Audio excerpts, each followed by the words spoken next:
This is the Troutbitten podcast. Troutbitten. Troutbitten? Troutbitten. Troutbitten. Troutbitten? Yeah, Troutbitten. Troutbitten. It's about trout. Wild trout. This is Troutbitten.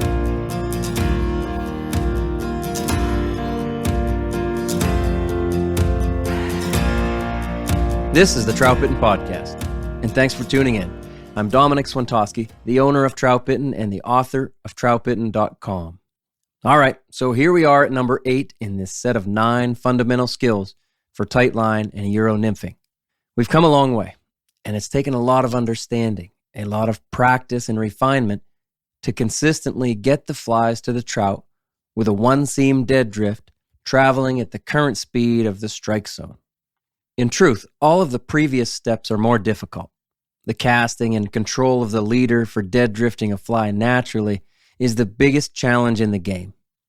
Our efforts to both guide a fly and let the river drift it naturally, to be in touch but not too much, are imperfect at best, and there is endless room for refinement. It's hard, but thankfully trout don't need it perfect most days either. So with this 8th skill, the strike, there are 2 elements to understand here. First, there's the strike from a trout, the take, the hit, the gimme that I want to eat it from a fish. So we need to recognize and sense that strike. And then second, there's our strike, the hook set, the swift rod tip motion that drives the hook point home and attaches us to the trout. So it helps to have a plan and give some thought to how that's done too. Remember, fooling trout is the hard part. The rest of this, hooking and landing a fish, comes much easier. All right, so I'm here with my friend Austin Dando to talk about the strike from a fish and how we strike back. How's it going, Austin? Pretty good, buddy. How are you? Good. What's the beer tonight? We got the New Trail Broken Heels. Back on the new trail. Yep. I love it. Yep. The pounder. The 16-ounce pounder. That's right. But you pour your beers, yes? Yes, absolutely. I know. Me too. Yeah, lots of people don't pour their beers. They say, it's all right. I need to pour it. They're missing out. Missing out on the visual, missing out on the aroma. I never considered the visual. You like that? Oh, yes. The aroma, though. If you pour a beer out in like a solo cup, it's not the same as pouring it out in a glass. You got to see it. I like it. The lace, is that what they call the like the foam that sticks to the glass? Yep. Yeah, the inside of the glass. That's right. You like the lace. I do. Hey, Austin, do you like this podcast stuff? I'm not kidding you. I'm not kidding you. You know, now that I think about it, seriously, no, I really do enjoy it, actually. You like talking this stuff out? I do. It's fun to hear your perspective and often feel like somebody else is experiencing the same stuff that I do out there. Right. And I also like just being able to share information, whether it be a new idea or just an old idea kind of respoken. It's good for me, and hopefully it's good for the listeners. But yeah, it's been really fun. Yeah, it's fun to hear your perspective too. We've said before, we're always learning from everybody. Yeah. Yeah, I think this is neat. We're putting together, these 9 skills that I think this will be around for a while. At least I hope so. You combine that with the articles and then all the links to other articles within each companion article for this whole podcast series. Yeah. There's a lot of information there. Yeah. I think it's neat. Whether you've been doing it for a long time or you're brand new at it, well, I mean, you can really improve things at any moment, you know? Yeah. All right, then let's do it. Let's dive right in here and talk about the strike. Let's start with the first part, really, how we sense that strike from a fish. Hey, what's your best tip? Really, like bottom line, what's your best tip for sensing a strike from the fish? Best tip, maybe assume less. And what I mean by that would be, there's nuances to this, but don't hesitate to set the hook on things that seem out of place. Sometimes I feel like maybe we get complacent or we're looking for a very dramatic visual or physical interaction from the trout. Yeah. And oftentimes we don't get that from them. So maybe assume less and set a little bit more. I like it. Not too complicated, right? Right. It boils down to, Austin, hook sets are free. That's right. Isn't that what everybody says? That's what everybody says. That's why don't you just say that? Hook sets are free. Because everybody else says that. All right, so we're talking about how to sense that hook set. And There's a big difference. We just talked about leading and tracking. We talked about overweighting and underweighting the system. Let me point this out right away. If you overweight the system, if you have a little bit more weight than you need, and if your goal especially, this is probably the most important thing, if your goal is to hit the river bottom and touch and tick and tap that river bottom, I don't know, multiple times throughout the drift, if you're aiming for that river bottom so you know where you are, then you are going to force yourself to guess, hey, was that a rock? Was that a fish? I don't know. That felt like a fish. That's Hank Patterson for you. That's right. I don't know. That felt like a fish. You're forcing yourself over and over to guess. Was it a rock? Was it a fish? Was it a rock? Was it a fish? If you're planning to tap and tick that river bottom, that's one of the problems with touching so much. And if you underweight the flies a little bit, if your goal is not to touch and to just drift through that strike zone or even above the strike zone, and try to be real clean, then you're going to trust yourself to just set on anything, almost anything. You'll set on anything unusual. We'll get to that in a little bit, break that down a little bit more. Yeah. But right off the bat, I think it's important to understand that what we're trying to sense here, that strike, it's going to be complicated because there are two drastically different ways of drifting. And we've covered so much of how we were setting up the drift and now actually drifting in all these previous podcasts. So what about strike detection? I mean, even if we are touching the bottom, do you think it's visual or do you feel it? Can you feel, are you waiting to feel a fish? Right. That's the ultimate question. Certain scenarios, you will feel a strike more than you will in others. So if you're heavily weighted, I'd argue that you are more often or more prone to feel a strike than you were if you were lightly weighted. Yeah. But in both scenarios, no matter what, I do believe there is a visual aspect that must occur before anything else. Yeah, we talked about this in one of the other podcasts. We said strike detection is always going to be visual. It's always there. Even if you feel it, then your sighter bumped or moved or hesitated or twitched. It did something, you know? Right. There are plenty of times if we are bumping the bottom, ticking and touching, we learn to feel something different. All of a sudden you go, that didn't feel as hard as a rock. I'm going to set the hook. Must have been a fish. And so, you know, we're digging into this more than we did in that other podcast because strike detection is visual. I say it's always there. Yeah. The strike detection is always a visual thing. And yet we are absolutely bringing in feel to the whole thing, especially if our goal is to touch the bottom even much at all. Because again, you're forcing yourself to guess. If you're trying to touch the bottom, you can't set the hook all the time, you know? Right. Yeah, that's it. Honestly, the thinner the leader that you go, the more you can kind of sense the difference between the bottom and a fish. Or today, I could kind of sense, I was fishing in a bit of a grassy area, and I could kind of sense the difference between a rock and a grassy area. Now, lots of times I went... Isn't that funny? It was strange. Yeah. So lots of times I would just set because it just felt softer. I could feel it better because I was using a thinner leader. Yeah. That is an advantage of a thinner leader. That's funny. I've come to the point now where once I set the hook, I know immediately whether one, it's a fish, or two, between the difference of rock and wood. Yeah. Immediately I know if I've hooked a rock or a piece of wood. I know what you mean. Yeah. Yeah. And you'd much rather hook a rock. Oh, absolutely. 10 out of 10 times. I will say, too, a lot of times, if a fish eats the tag up above, let's say we're setting it up so we run our tag 20 inches up. And if they come up and they eat the tag, often that's kind of an aggressive eat. They come up out of their strike zone position, eat that tag, and turn down. And when they turn down, they're sort of pulling the line with them, and you feel it, and the whole thing is just more aggressive with tag eats rather than point fly eats. Just something else to think about. I like that. That's a good visual, too. Yeah. So this whole idea, people will say, set on anything. Just like they say hook sets are free. Right? People tell you, set on anything. Hey, you just have to set on anything. That's a mistake. Yeah. This idea, this repeated mantra to set on anything is a mistake. I mean, sure, setting on anything can be a good way to start, you know, to approach this, but we're well past the starting block. And so I say, set on anything unexpected or unusual. We've talked about how when you go through that lane a couple times, you have a series of expectations. Even just walking up to a piece of water you've never even fished, you have this experience. You tuck it in. You know how much slack you gave the nymphs. You know how much your nymphs weigh. You know that you fished this rubber leg stonefly a lot, and you know how it's going to fall. You have a series of expectations. When something interrupts those expectations or something unusual happens, that's when I set, Yeah. So I don't set on anything. And I almost never recommend to people, well, just set on anything. Right. Yeah. But I will lean towards setting on almost anything when I'm tracking the flies and I'm a little underweighted. Again, not touching so much. Yeah, I agree with that too.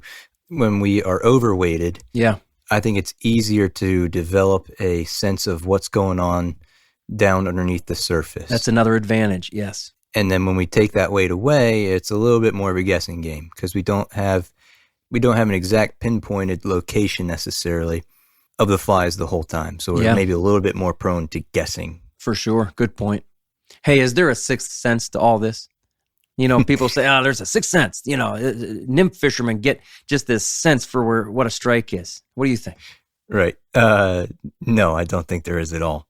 What I do think there is experience and time on the water. Right on. And, we have, years of experiences and things that we've learned and these little bits of knowledge that have built up to be, pretty helpful pieces of knowledge to indicate to us that something is unusual. And the better you are at realizing something may be unusual, be it incredibly subtle or not, that's when it looks like a sixth sense. But no, I don't believe there is one setting the hook. Nice. Me neither. And I don't think there's a fishing gene. What is that? Like you're a fishy guy? Right. People's, he's just, born to fish or, is just naturally more gifted than the next person. No, again, it just comes down to experience and caring about what you're doing and trying to learn. Right. And plenty of anglers are not sort of, let's say, the learning type. I think most of us are. I think most anglers are attracted because there's so much to learn. Yep. But plenty of anglers are just, hey, I just like being out here and catching a few fish. That's cool too. Those people are probably not listening to this podcast, especially this far in. Yeah, made it number 8, yeah. Because, you can just throw it upstream and drift it back. That'll work, but man, we love digging into this stuff. Yep. And the more you learn, the more experience you have, the more that sixth sense is sort of developed, if you want to call it that. Right. And that fishing gene gets turned on. I don't know. Hey, last point before we move on to like how we set the hook, but these strikes from the fish. I say, see beyond the sighter. I've written articles about that. I say that to my guests all the time when I'm guiding. See beyond the sighter. We're so focused on the sighter, and why wouldn't you be? It's a nice piece of colored line out there that's giving you all kinds of data. Like, I get it. But really, if you can train yourself, once you get comfortable with reading the sighter and everything it shows you, that might take seasons, but once you're there, then see beyond the sighter. You're going to see it anyway. My recommendation is to look into the water, see where the nymph is. You know where it is because you have contact on the sighter, or you just did have contact on the sighter. You really don't have to guess. If you're 5 feet from your end of your sighter to your point fly, then look 5 feet past where your sighter is pointing, and that's where your nymph is. Yeah. So look at that. See beyond the sighter. You are still going to see the sighter in your vision. It's still there. You're still going to see everything. But not only will it help you drift the flies better, because you're looking into the water to see the next thing that you should do with the nymph to help it drift more naturally, to encounter obstacles, or like we talked about this before, letting it dip into a pothole and all things like that. But you will also occasionally see a strike. You'll see a flash. And man, I'll tell you, if I see a flash, I don't wait. I set the hook. Yeah. I do not wait when I see a flash. Anything, any kind of response in the water, I'm setting the hook. Yep. And sometimes you set the hook and nothing's there. Yeah. That's all right. I think something that goes along, maybe making that easier, you've written about this too, is fishing to a target. Yeah. And we have a intentional place that we're casting to. It can also help us out in seeing beyond the sighter and knowing where our flies are at. Just knowing where our own awareness is in the river. Yeah, good point. I catch myself quite a bit just staring at the sighter, just staring at it. Yeah. But why? I don't need to anymore. I can see past the sighter. I'm still going to see it. That's the point. Everything that you need to know is right there in front of you, and yet you can get even more data by staring into the water instead of staring at the sighter.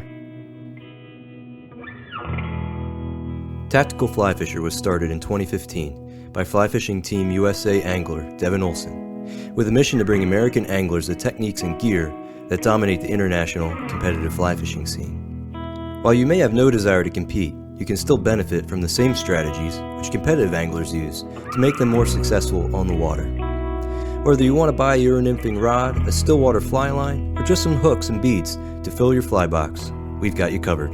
And our teaching materials will help you learn how to use whatever products fill up your cart.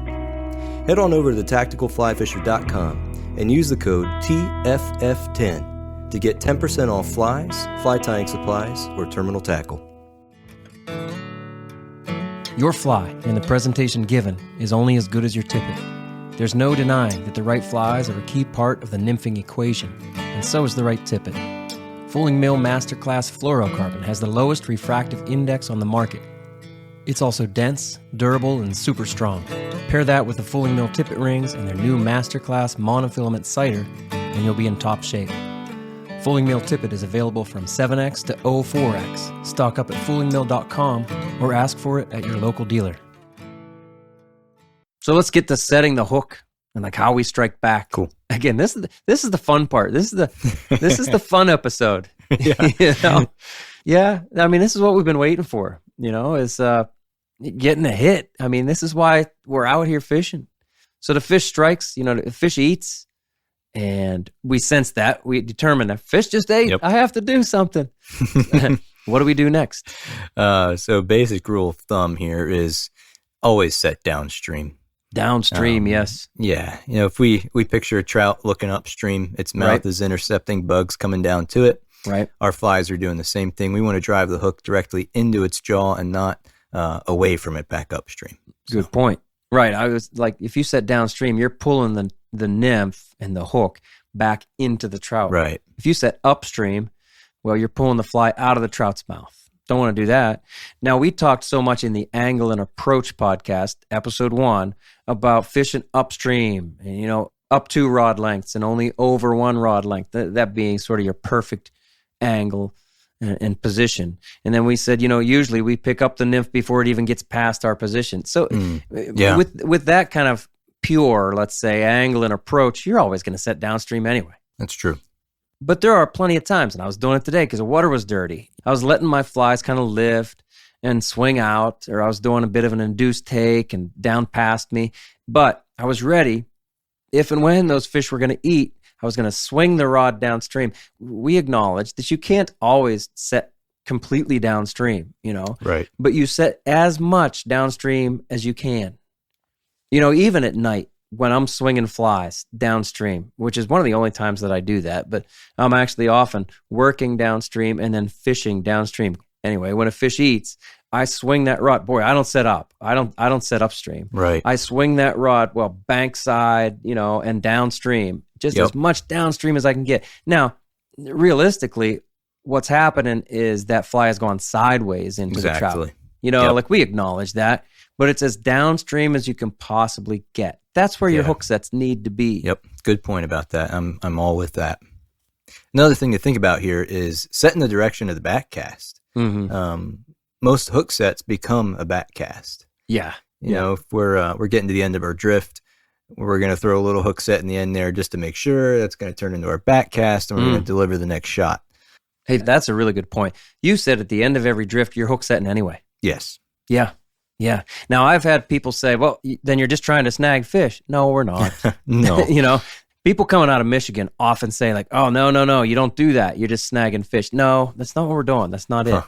At the end of every drift, I'll just do a crisp little set. We'll get into a little bit more exactly how we set. But yeah, just a little set that gets the flies moving up and out of the water, gets them activated, so to speak, gets the line kind of unstuck from the surface current if it's in there.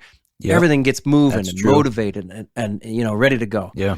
And then that hook set turns right into the back cast, like you said. I mean, even on the best day, you're still going to set probably 30 times before it's like 30 to 1. Yeah. Hook sets 20 or 30 to 1. Hook set, nothing there, back cast. Right back in. Yeah. And I think some people think maybe that hook set is like a 1 in a million chance there might be a fish on there. But really, it's not all that uncommon throughout your day to have at least a couple fish eat at that one little spot. Oh, at the very back end, yeah. Yeah, exactly. Mm-hmm. It's not like a phenomenon or something. It does happen. Absolutely. And sometimes it works, and when it does, you pay attention to it. Yeah, and I don't know why. I have no explanation, but often trout will eat your nymph and then just drift back with it. And so they gave you no indication that they ate your fly. Your sighter doesn't move. Nothing happens. Nothing unusual happens, so you didn't set. You give that little hook set at the end of the drift, and there's a fish there. Mysteriously, there you go. And so at the end of the day, you'll catch 2 or 3 extra fish that you had no idea, and you wouldn't have caught those fish if you hadn't done that hook set at the end of every drift. That's a cool point. That's really cool. Hey, what's a hook set look like, though? We talk about direction and everything, but yeah, a hook set is a fast and firm movement of the rod tip. What it doesn't look like is throwing your whole arm or whole body in the direction of downstream. Really, it's just a fast, quick motion of the rod tip. You only have to move it a couple inches, and that's all you need. Yeah, it should be fast. The first thing you said there is fast. Yeah. That's probably the biggest key, I would say. And we want to kind of be on edge. I mean, we've acknowledged that tight line nymphing can kind of wear you out after hours of doing it because you do need to be on edge. And sure, a lot of that is just being ready to set at any moment because you don't want to miss that chance. Trout eat the fly, they let it go real quickly, and we want to be able to, boom, set really quick. And it needs to be fast. Like you said, just a few inches. I think of a 6-inch hook set, a 3-inch hook set, a 6-inch hook set, somewhere in that range. Like you said, I'm not bringing it all the way back. I'm not even going a 12-inch or 24-inch hook set. No, I just want it to be just set at 3 to 6 inches. Now, that's assuming that I'm in contact or I'm just barely in contact, or just barely out of contact, right? That's assuming that there's no slack to pick up. That's all really a hook set is removing any sort of degree of slack in your leader very quickly. Yeah. And maybe a little bit extra so we can get the hook point driven home. Right. Yeah. Take the slack out and drive it home. Yep. Hey, can you set too fast? Do you think you never set too fast when you're nymphing? When you're nymphing, I wouldn't say you could set too fast. Right on. Sometimes the faster the better, I think, because we've all seen the underwater shots of the trout taking a nymph and spitting it back out again. So yeah, set as quick as you can. I agree. I've had people say, "Should I wait to set?" I mean, no, don't do wait. That. When you're nymphing, set that hook just as fast as you possibly can. Again, that's why we're very much on edge, ready to set. We acknowledge, like when you're fishing dry flies, often I will have days where, especially in slower water, those fish come up, very subtly and they eat the fly, and you have to almost wait for them to eat the fly and then turn down. Right. And you have to be patient on a hook set, I think, don't they say God save the queen? And then you exactly what it is. Yeah, then you set the hook. Yeah. Boy, my problem is I say it too fast. God save the queen. It doesn't work for me. I think I have to say it twice. Well, that's your problem. That is my problem. I haven't worked through it yet. Yeah, so we're not trying to save anybody. When we're nymphing, you're setting as quickly as you possibly can. You cannot set too fast, I don't think. You can set too far. You can break off because your hook set's so darn big. Yep. I will say there's some misunderstanding out there that you need certain rods, that are going to protect the tippet on the hook set. I don't think that has much of anything to do with the rod. Every rod that I've ever used for tight line, Euro nymphing stuff, I've been able to set the hook without breaking fish off. And now throughout the fight, yes, a more flexible rod tip is going to protect a 6X or 7X tippet if that's what you're using. 5X is kind of my go-to. I don't really have a problem with that. I normally go with a 4-weight rod. Anyway, I'm not so concerned about a very flexible rod tip, especially for setting the hook. Aim for 3 inches. You're probably going to end up around 8 or 10 anyway. Yeah, I think that's an important distinction. There's a difference between setting fast and setting far. And maybe you think, well, if I set too fast, I'm going to snap the hook off.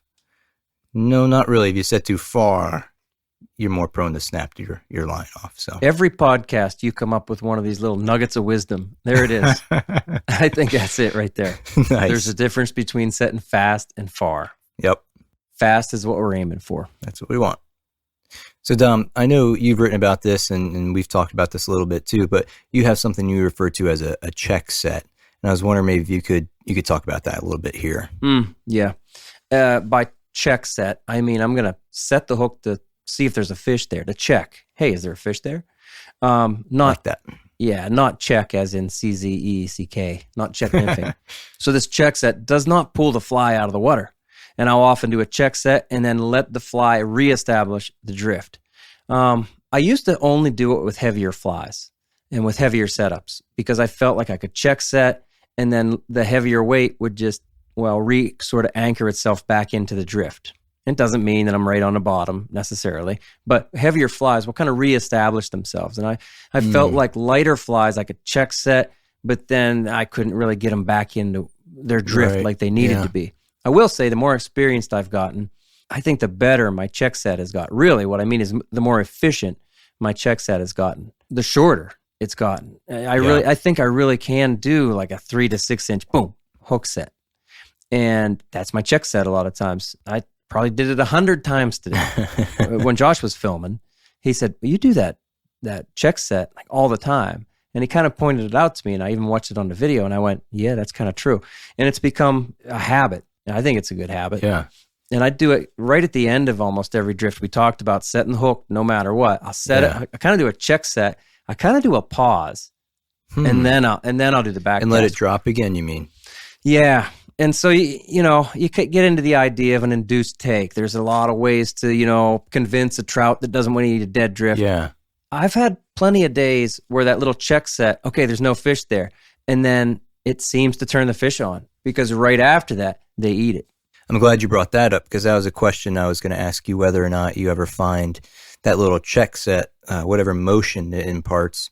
Do you ever feel like it, would induce a take, which you just said yes? Mm-hmm. Follow-up question to that then, do you ever feel like this style of flies you're fishing is more apt to producing a take versus others maybe?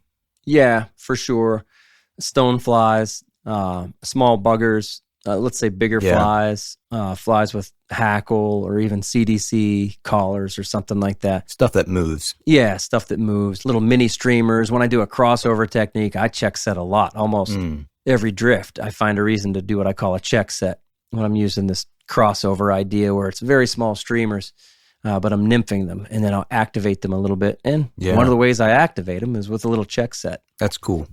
There's so many variations. And now that we're sort of getting to the end of this podcast series, it's neat. There's so many different ways you're dead drifting, and now you can branch off of that a little bit, Yeah.